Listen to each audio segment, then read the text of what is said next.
In today's video, I will walk you through how to insert in new indicators to MetaTrader 5 charts.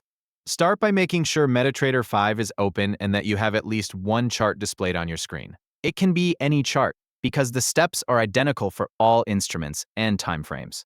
With your chart visible, move your mouse to the top of the platform where the main menu is located. You'll see menu options such as File, View, Insert, and others. Click on Insert to open its drop-down menu. After the menu opens, move your mouse over the option labeled Indicators. Don't click on it yet. Simply hover your cursor over the option. As you do, a side menu will appear showing the different categories of indicators available in MetaTrader 5. You'll usually see categories such as Trend, Oscillators, Volumes, Bill Williams, and Custom. Each category contains indicators that belong to that section. For example, moving average is typically found under Trend, while indicators such as RSI and stochastics are usually listed under Oscillators.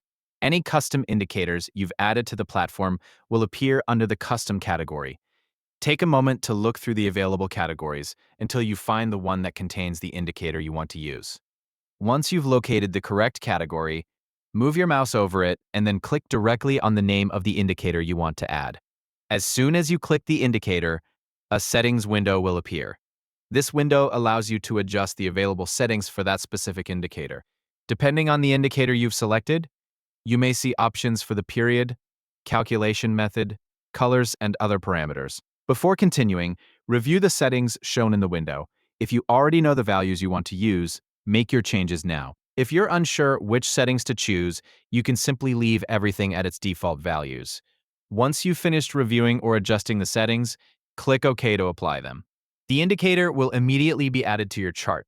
Depending on the type of indicator, it may appear directly on top of the price chart or in a separate window below the chart. If you want to add another indicator, simply repeat the same process. Go back to the Insert menu, hover over Indicators, choose the appropriate category, select the indicator you want, review the settings, and click OK. That's all you need to do to insert new indicators into your MetaTrader 5 charts. Please like and subscribe if this video helps you. Thank you for watching.